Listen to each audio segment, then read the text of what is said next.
علماء کرام یہ سوچ ہماری پیدا ہو گئی ہے، ہم وہ ہیں جن کو سب سچے کہیں، جن کو سب اچھا کہیں، ہمارے ساتھ تو سب ملتے ہیں مولوی صاحب، ہم تو سب کے پیچھے نماز پڑھ لیتے، وہ ہمارے پیچھے پڑھ لیتے، ہم ان سے ہاتھ ملا لیتے، وہ ہم سے ملا لیتے، وہ ہماری دعوت کرتے، ہم ان کی دعوت کرتے۔ علماء کرام بے ادبی، میں آپ سے ایک سوال کرنا چاہتا ہوں، آج کا شیعہ آپ کو بلا کر آپ کے پیچھے نماز پڑھ رہا ہے، آپ کو بلا کر آپ سے ہاتھ ملا رہا ہے، گستاخی بھی کر رہا ہے، آپ سے بھی ہاتھ ملا رہا ہے، آپ میں ایسی کون سی خوبی ہے جو ابو بکر میں نہیں تھی؟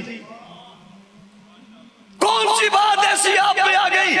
جو اصحاب رسول میں نہیں تھی کہ وہ ابو بکر صدیق کو مومن ماننے کو تیار نہیں ہے اور تمہیں امام ماننے کو تیار کیوں ہو گیا ہے؟ وہ ابو بکر صدیق کی صداقت کا انکار کر کے اس کا بڑا کہتے ہیں میں خلافت کو نہیں مانتا، وہ کہتے ہیں میں خلافت کو نہیں مانتا، یہ کہہ کر وہ ابو بکر کی خلافت کا انکار کر رہا ہے، تمہاری قیادت کا اظہار کیسے کر رہا ہے؟ سوال ہے، میں نے پہلے ادب سے ہاتھ جوڑ کر کہا میں گستاخی نہیں کرنا چاہتا، علماء کرام آپ کی ہماری ذمہ داری ہے، میں اس کے ساتھ اگلی بات کرتا ہوں، عوام آپ کے پاس ہے، منبر کا میڈیا آپ کے پاس ہے، مسجد کی امامت آپ کے پاس ہے، مدرسہ آپ کے پاس ہے، مکتب آپ کے پاس ہے، بتائیے یہ تمام ذرائع ہوتے ہوئے بھی اگر اصحاب رسول پہ تبرہ ہو جائے تو ذمہ دار کون ہے؟ ذمہ دار کون ہے؟ آئیے گریبان میں جنگ دے، اللہ کی قسم زخمی دل کے ساتھ کہہ رہا ہوں، تم مانو یا نہ مانو میں ماننے کو تیار ہوں، ذمہ دار ہم ہیں، غلطی ہماری ہے، قصور ہمارا ہے۔ میں آپ سے پوچھتا ہوں کوئی بزرگ مسجد کا امام کھڑا ہو کر یہاں مجھے تسلی کے لیے کہہ دے اس نے اپنی مسجد کے مقتدیوں کو عشرہ مبشرہ کے نام یاد کروائے ہیں، کوئی مجھے کھڑا ہو کر بتائے اس نے نبی کی 4 بیٹیوں کا تعارف اپنے منبر سے کرایا ہے، کوئی مجھے بتائے اس نے پیغمبر علیہ السلام کے خلفائے راشدین کا تعارف کرایا ہے، کوئی مجھے بتائے اس نے ابو بکر عمر عثمان و علی کے گستاخ اور منکر کا شرعی نقطہ اور فقہی نقطہ نظر سے اس کی حیثیت بتائی ہے، مجھے بتائے کہ کسی شخص نے غیر نبی کو نبی سے افضل کہنے کا جو اس پر جو لگتا ہے فتویٰ لگتا ہے وہ فتویٰ لوگوں کو بتایا ہے، بتائیے کیا آپ نے بتایا ہے؟ جواب آئے گا یہ سب کچھ تو نہیں بتایا، ہم نے عمومی بات کی ہے، ہم نے یہ خصوصی بات نہیں کی ہے، جب تم نے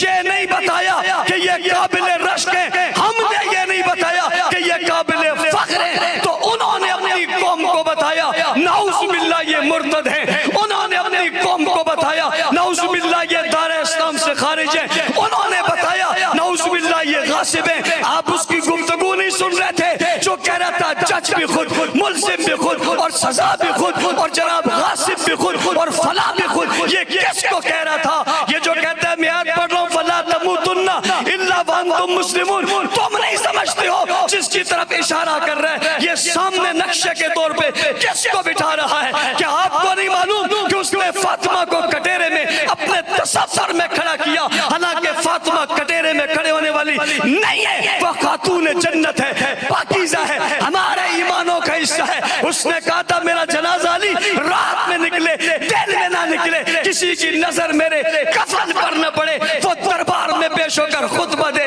یہ نہیں ہو سکتا، اس نے سیدہ فاطمہ کی توہین کی ہے۔ اور علماء کرام میں آپ سے کہنا چاہتا ہوں بات صحابہ کرام کی نہیں، انبیاء کی بات ہے، اللہ کی بات ہے، مصطفیٰ کی بات ہے۔ آج کے اجتماع میں آپ سے کہنا چاہتا ہوں انہوں نے اس محرم میں اور پچھلی محرم میں اہل بیت کی توہین کی جس کا تصور کرنے سے بھی رونگٹے کھڑے ہو جاتے ہیں، اہل بیت کی خواتین بنائی، ان کے ہاتھوں میں انہوں نے زنجیریں ڈالی اور ایک آدمی ان کو گھسیٹ کر اور پکڑ کر لے جا رہے ہیں، میں نے کہا جس کا تصور تم پیش کر رہے ہو یہ کون ہے؟ جواب میں کہا جاتا ہے یہ نبی کی بیٹی ہے، یہ حضرت حسن کی بیٹی ہے، یہ حسین کی بیٹی ہے، یہ سکینہ ہے، یہ نبی کا گھرانہ ہے، جسے گھسیٹنے والا کون ہے؟ شرم نہیں آئی؟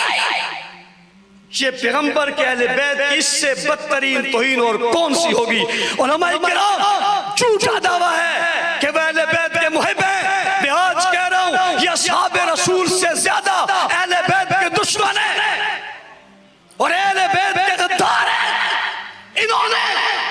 اس واقعے کو زندہ اس لیے رکھا ہوا ہے کہ یہ اہل بیت کی توہین بتاتے رہیں، اہل بیت کے ہاتھوں میں ہتھکڑیاں بتاتے رہیں۔ میں پوچھنا چاہتا ہوں وہ گھسیٹنے والا کون ہے؟ جو گھسیٹ رہا ہے وہ کون ہے؟ میں نے کہا جناب حسین رضی اللہ تعالیٰ عنہ کی خواتین کو جس نے گھسیٹا تھا وہ کون ہے؟ کہا یزیدی تھا۔ میں نے کہا اب جو تمہارے پاس کھڑا ہے یہ کون ہے؟ تانے ہمیں دیتے ہو؟